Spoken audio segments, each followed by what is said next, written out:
Noticed, घर में देखा होगा कि मम्मी दिन भर बहुत सारा काम कर रही होती है और उनमें से 5-6 चीजें तुम्हारे सर पे दे मारती है, कहती है ये करके आओ, ये करके आओ, जाओ वहां से कपड़े उठा कर लेकर आओ, जाओ सब्जी लेकर आओ, जाओ मिल्क दूध वाले का बिल बनाओ, है ना, ऐसा करते हैं ना। खैर मैं अपनी डॉटर के साथ डेफिनेटली ऐसा करती हूँ, I do that with my daughter all the time, थोड़ा थोड़ा काम उसके सर पे डालती हूँ। बट समझने वाली ऐसी बात है कि ऐसा मम्मियां क्यों करती हैं, why do mothers do this. One, because they have a lot of work to handle, बहुत सारा काम है और उनमें से कुछ काम ज्यादा इंपॉर्टेंस का काम है, लेकिन क्योंकि सारे काम खुद करने पड़ते हैं तो बर्डन बहुत ज्यादा हाई रहता है, तो उस चक्कर में हो सकता है सारे काम बढ़िया से ना हो, है ना। तो ऐसी सिचुएशन में अगर थोड़ा अपना काम अपने बच्चे को दे दिया जाए तो उसके दो फायदे। पहला, मम्मी पे बर्डन कम, she will be able to focus more on value additive work, जो ज्यादा अच्छा काम है, जैसे खाना बनाना, बढ़िया खाना बनेगा, तुम्हारे लिए अलग अलग डिशेस बनेंगी, एंड तुम भी नई नई चीजें सीखोगे, नए नए life skills. By the way घर के काम लाइफ स्किल्स होते हैं, they are not gender specific, हर किसी को आने चाहिए, तुम वो सीखोगे, है ना। तो अगर यही एग्जाम्पल ऑर्गेनाइजेशन पे लगा दिया जाए, बिजनेस ऑर्गेनाइजेशन पे, तो जो इस प्रोसेस को वहां पे कहते हैं that is known as delegation. Welcome everyone, आप लोग देख रहे हैं eco world digital classes. This is business studies series for standard 12। We are doing chapter number 5 और आज की वीडियो में डीप डाइव करेंगे डेलीगेशन पे। अब डेलीगेशन की डेफिनेशन क्या है मैं एग्जैक्टली समझाती हूँ, and then we'll go back to our example. It refers to downward transfer of authority from a superior to subordinate. मतलब सुपीरियर मैं, मम्मी, सबऑर्डिनेट मेरा बच्चा, अथॉरिटी काम और अथॉरिटी दे दी मैंने, मेरे से उस तक दिया गया, दिस इज डेलीगेशन।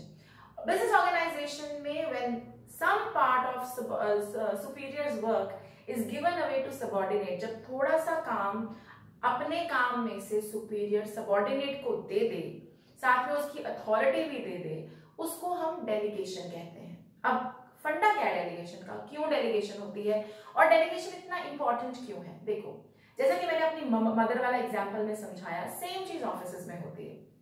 एक बॉस है, उसके पास बहुत सारी चीजें हैं ध्यान रखने वाली, कुछ बहुत ज्यादा स्ट्रैटेजिक इंपॉर्टेंस की और कुछ रैंडम, जिसे हम बोलते हैं ट्रांजैक्शनल वर्क, मतलब ऐसा काम जिसके बिना बाकी काम नहीं चलेगा लेकिन वो इतना इंपॉर्टेंट नहीं है, ठीक है। अब अगर वो सारे काम खुद ही करने बैठेंगे तो सारे काम 100% एफिशिएंसी से नहीं होगा। तो मैनेजमेंट में डेलीगेशन शब्द बहुत ज्यादा फेमस है। डेलीगेशन मतलब भाई अपना आधा काम या थोड़ा काम किसी और को दे दो। आप अपना आधा काम, थोड़ा काम किसी और को देंगे तो आपको फायदा दो तरफ से है। पहला, the superior will have more time and less burden and therefore he will be able to focus on more priority things। जो ज्यादा जरूरी काम है, कोर काम है, उस पर ज्यादा फोकस किया जाएगा क्योंकि आप हर चीज में नहीं फंस रहे, आपने थोड़ा काम अपने सबऑर्डिनेट को पास ऑन कर दिया। On the other hand subordinate का क्या फायदा, भाई उसके लिए तो नई चीज है, वो नया चैलेंज, नई चीज सीख रहा है, उसके लिए तो लर्निंग प्रोसेस है, तो वो भी सीखेगा, सबऑर्डिनेट भी डेवलप होगा, सुपीरियर भी ग्रो करेगा and as a result of that organisation grow करेगी। तो ये तो फंडा है डेलीगेशन का। अब मैनेजमेंट में डेलीगेशन बहुत इंपॉर्टेंट है क्योंकि जनरली जब हम मैनेजमेंट की बात करते हैं तो आपके पास हजारों काम होते हैं और आप हर काम में खुद नहीं घुस सकते। इनफैक्ट घुसना नहीं चाहिए। You should not try to do everything on your own, you should learn the art of delegating. आपको सीखना चाहिए कि थोड़ा सा काम आप किसी और को कैसे दें ताकि आप भी अपना काम अच्छे से कर सकें और वो भी कर सकें। ओके, तो इसीलिए डेलीगेशन को कहते हैं multiplying authority bye 2। Multiplying authority bye 2, कई बुक्स में डिवाइडिंग भी है। मल्टीप्लाइंग अथॉरिटी बाय 2 मतलब मेरी अथॉरिटी, मेरा काम, अब मेरी अथॉरिटी मैंने अपने सबऑर्डिनेट को भी पास कर दी, कुछ काम दिया, उसके साथ थोड़े पावर्स भी दे दिए, तो यानी क्या हुआ, मैंने डेलीगेट किया अपनी अथॉरिटी को, आई मल्टीप्लाइड बाय 2। बाय द वे ये लाइन केस स्टडीज में बहुत आती है, इसलिए इस पे ध्यान देना डेफिनेटली। Okay, alright. अब देखो फंडा लेकिन समझने वाला कोर ये है कि डेलीगेशन क्यों होती है, अपना बर्डन कम करने के लिए और प्रायोरिटी कोर सेक्टर्स पे हम ध्यान दे सके उसके लिए, और एम्प्लॉय की डेवलपमेंट हो जो आपका सबऑर्डिनेट है उसके लिए। लेकिन क्या हम ऐसा कर सकते हैं कि काम दे दिया और भूल गए, काम तुम्हारा था, मैंने तुम्हें काम दिया और कहा ये करके दे देना और फिर मैं भूल गई, ना मैंने पूछा, ना फॉलो अप किया, ना फीडबैक दिया, क्या ऐसा करना डेलीगेशन है? बिल्कुल भी नहीं। Delegation does not mean abdication. Abdication means छोड़ देना, रिनाउंस कर देना, त्याग देना कि ये काम मेरा नहीं, अब तुम्हारा, तुम देखो। नो, डेलीगेशन का सीधा मतलब है मैंने अपने काम का एक हिस्सा तुमको दिया है, तुमको उसकी अथॉरिटी भी दी है, लेकिन उस काम को खत्म करने का जो आंसरेबिलिटी है वो तुम पर है, तुम जवाबदेही है तुम्हारी, तुमको मुझे जवाब देना पड़ेगा कि वो काम क्यों नहीं किया, और मैं तुमसे चेक करूंगी, फीडबैक दूंगी। कंटिन्यूअस प्रोसेस हम रखेंगे जिससे हम काम खत्म करें। भले मैंने अपना काम तुमको दिया है बट काम अभी भी वो मेरा है। सो delegation does not mean abdication. एक मैनेजर अपना काम देकर उसको भूल नहीं सकता, खासकर बिजनेस ऑर्गेनाइजेशन में काम की जवाबदेही फिर भी उसके सर पर है। इसी चीज को मम्मी वाले एग्जांपल से लो। मम्मी ने कहा दूध वाले का बिल बना दे, तो दूध वाले का बिल बना के छोड़ तो नहीं देती है मम्मियां, they will keep on asking, बना दिया, दे दिया, कर दिया। क्यों? क्योंकि डेलीगेशन की जा सकती है लेकिन छोड़ी नहीं जा सकती। यू कैन एब्डिकेट, आपकी जो रिस्पॉन्सिबिलिटी है उसके अराउंड आप उसको छोड़ नहीं सकते। तो सेम ऑफिसेज में भी, बिजनेसेस में भी यही सेम। क्लियर है? समझ में आ गया डेलीगेशन क्या है? ग्रेट। अब आओ डेलीगेशन के 3 एलिमेंट्स पे, यानी डेलीगेशन में 3 चीजें इन्वॉल्व होती हैं। ये 3 चीजें क्या है? 1 इज अथॉरिटी, 2 रिस्पॉन्सिबिलिटी, 3 अकाउंटेबिलिटी। पहले तीनों का सिंपल मतलब समझाती हूँ। Authority, power, power to take decisions, power to command people, that's authority. Responsibility, obligation to perform duty. आप जब किसी चीज की रिस्पॉन्सिबिलिटी ले लेते हैं यानी आप उस काम को पूरा करेंगे, ये आपकी ऑब्लिगेशन है, आपको करना पड़ेगा। Accountability, answerability, you are answerable, आपको जवाब देना पड़ेगा कि आपने काम किया, नहीं किया, क्यों नहीं किया, है ना। तो जब भी डेलीगेशन होती है, चाहे घर में हो चाहे बिजनेसेस में हो, ये तीनों चीजें इन्वॉल्व होती हैं, ठीक है। इसीलिए इनको एलिमेंट्स ऑफ डेलीगेशन बोलते हैं। Now let's discuss in detail कि ये क्या है। Authority, like I said, it is power to command, power to take decisions. Offices में, organizations में, it is based on scalar chain। याद है ना, scalar chain क्या बताती है? Hierarchy, कौन बॉस, कौन सबॉर्डिनेट, कौन peer। तो अथॉरिटी, इसके थ्रू, इसका बेसिस अथॉरिटी का ये स्केलर चेन है, क्योंकि स्केलर चेन से पता चलता है कि अथॉरिटी कहां से कहां जाएगी। Authority always flows from top to bottom, ऊपर से नीचे आती है, नीचे से ऊपर नहीं जाती, बिकॉज जो हायर लेवल ऑफ मैनेजमेंट पे हैं उनके पास ज्यादा अथॉरिटी है, तो वो अथॉरिटी नीचे अपने सबऑर्डिनेट्स को देंगे, फिर वो अपने सबऑर्डिनेट्स को देंगे। तो authority always flows from top to bottom, it is highest at the top management level and lowest. Obviously तुम्हें भी पता है, ये मुझे पढ़ाने की जरूरत तो नहीं है कि जो टॉप मैनेजमेंट है, सीईओ है, उसकी अथॉरिटी सबसे ज्यादा है, वर्कर की उतनी अथॉरिटी नहीं है। अथॉरिटी क्यों जरूरी है? Now why is power to command और take decisions important? You know that जब अथॉरिटी ना हो तो ना तो डिसिप्लिन मेंटेन होता है, ना ऑर्डर रहता है, ना कोई रूल्स रेगुलेशंस फॉलो होते हैं। तो अगर आपने किसी से काम करवाना है तो थोड़ी अथॉरिटी तो आपको रखनी पड़ेगी और थोड़ी अथॉरिटी पास ऑन भी करनी पड़ेगी। इसका बहुत अच्छा एग्जांपल बैंक्स है। तुमने देखा होगा जब तुम बैंक जाते हो, एक विंडो कहती है अप टू 25,000 कैश, एक विंडो कहती है अप टू 1 लाख कैश। क्या किया उन्होंने? जो टॉप सीईओ है बैंक का, वो किसी भी कैश अमाउंट या किसी भी चेक को साइन कर सकता है, उसके पास वो अथॉरिटी है।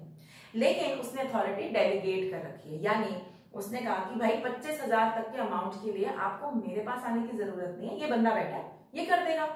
1 लाख तक के अमाउंट के आने के लिए भी आपको मेरे पास आने की जरूरत नहीं, ये बंदा बैठा है ये कर देगा। यानी मैं अपना काम डेलीगेट करूंगा। हाँ, अगर तुमने 50 करोड़ 100 करोड़ का लोन लेना है तो भाई मेरे पास आना पड़ेगा, क्योंकि वो मेरी अथॉरिटी है। तो अथॉरिटी पास ऑन करनी पड़ती है। अगर आपने किसी को काम दिया तो साथ में पावर भी देना पड़ता है काम करवाने के लिए। ओके, एक और फंडा अथॉरिटी में, अथॉरिटी जो है वो डिपेंड करती है लीडर की, मैनेजर की पर्सनालिटी पे और रूल्स एंड रेगुलेशंस के हिसाब से भी चलाई जाती है। कहने का मतलब है, तुमने देखा होगा कहीं कहीं मैनेजर्स या लीडर्स या टीचर्स कह लो फॉर दैट मैटर, उनकी ऑटोमेटिक अथॉरिटी, कुछ बोलना नहीं पड़ता, काम हो जाता है। और कईयों की बोल बोल के थक जाते हैं, कुछ काम नहीं होता। तो अथॉरिटी पर्सनैलिटी पे भी डिपेंड करती है और एक बिजनेस ऑर्गेनाइजेशन में कितनी अथॉरिटी है, उसका स्कोप कितना है। बैंक 50 लाख की अथॉरिटी दे सकता है कि नहीं, 50 करोड़ की दे सकता है कि नहीं, ये rules and laws of the जो ऑर्गेनाइजेशन है उस पर डिपेंड करता है। ठीक है, ऐसा नहीं है कि बैंक की कैपेसिटी ही 1500 करोड़ लोन देने की है और तुम बैठ के 2000 करोड़ का लोन साइन कर दो, नॉट पॉसिबल, क्योंकि वो हमारे स्कोप में, हमारे लॉज में नहीं है। क्लियर है? तो समझ में आ गया? तो फंडा बड़ा क्लियर है, जब काम देना है तो अथॉरिटी पावर भी पास ऑन करना है, and authority is the power making decision, sorry power to make decisions. Okay, second responsibility. Like I said, responsibilities तुम्हारी ऑब्लिगेशन, भाई तुमने काम ले लिया, रिस्पांसिबिलिटीज अज्यूम्ड, मतलब आपने ले लिया ये काम, तो ये आपका काम है, आपको इसको करना है। And responsibility flows from top to bottom, subordinate to superior जाती है, सुपीरियर टू सबऑर्डिनेट काम और अथॉरिटी जाती है, सबऑर्डिनेट की रिस्पॉन्सिबिलिटी है, ऑब्लिगेशन है कि वो काम खत्म करके दे, and that is why it flows upwards. And फंडा बड़ा क्लियर है, रिस्पॉन्सिबिलिटी एंड अथॉरिटी का बैलेंस होना बहुत जरूरी है when you are delegating work. तो अगर मैं तुम्हें अपने काम में से थोड़ा हिस्सा दूं तो मुझे तुम्हें पावर देना पड़ेगा to take certain decisions. For example, मैं कहूं कि यार आज से ना मेरी प्रिंटिंग का काम तुम संभाल लो, तुम्हारी मर्जी है, जैसे मर्जी करो, मेरे को बस कल 3 बजे तक दे देना, तुम्हारी मर्जी, तुम आज सुबह करो, तुम कल करो, तुम जैसे मर्जी करो, बस मुझे 3 बजे तक दे देना। अथॉरिटी तुम्हारी, रिस्पॉन्सिबिलिटी काम बता दिया, अथॉरिटी भी दे दी। The idea is very simple, there should be a balance between authority and responsibility when you are delegating. जब आप डेलीगेट कर रहे हैं, बैलेंस जरूरी है। ज्यादा अथॉरिटी दे देंगे, चेक नहीं करेंगे, फॉलो अप नहीं करेंगे तो मिसयूज ही होगा, और ज्यादा काम दे देंगे, अथॉरिटी नहीं करेंगे तो फिर फायदा क्या हुआ डेलीगेट करने का? बंदा हर काम के लिए आपके पास पहुंचा रहेगा कि भाई बताओ अब ये कर दो मैडम, मैडम फर्स्ट के बाद सेकंड पेज लगा दो मैडम, फिर क्या फायदा हुआ? नहीं हुआ ना। तो दोनों का बैलेंस होना बहुत ज्यादा जरूरी है। Okay, third point, accountability. Accountability is simply answerability of the final outcome. आप रिजल्ट के लिए आपकी जवाबदेही है, you are obliged to answer, बताना पड़ेगा कि क्यों हुआ क्यों नहीं हुआ। ओके, अकाउंटेबिलिटी डिनाई नहीं कर सकता, कोई नहीं मना कर सकता। एक बार काम दे दिया गया, अथॉरिटी दे दी गई, आपने कमिट भी कर दिया, रिस्पॉन्सिबिलिटी ले ली, फिर आप अकाउंटेबिलिटी को मना नहीं कर सकते। आप नहीं कह सकते मेरी नहीं है, मुझे क्या पता। इट फ्लोज अपवर्ड्स, मतलब सुबऑर्डिनेट टू सुपीरियर जाती है अकाउंटेबिलिटी भी, and it can not be delegated. अब इसका क्या मतलब हुआ?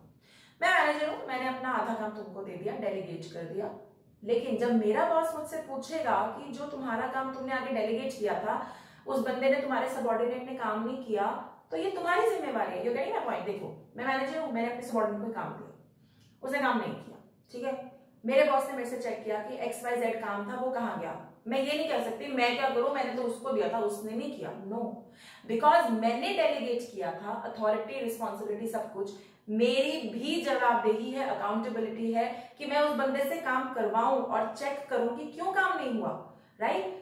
I just can't say it's not my responsibility, it's not my accountability any longer. भाई मैं क्या करूं, मैंने उसको दिया था, वो तो कर ही नहीं रहा। I can't do that. वो जिम्मेवारी, वो अकाउंटेबिलिटी मेरी है। तो आप अथॉरिटी डेलीगेट कर सकते हैं, रिस्पॉन्सिबिलिटी डेलीगेट कर सकते हैं, अकाउंटेबिलिटी बिल्कुल नहीं।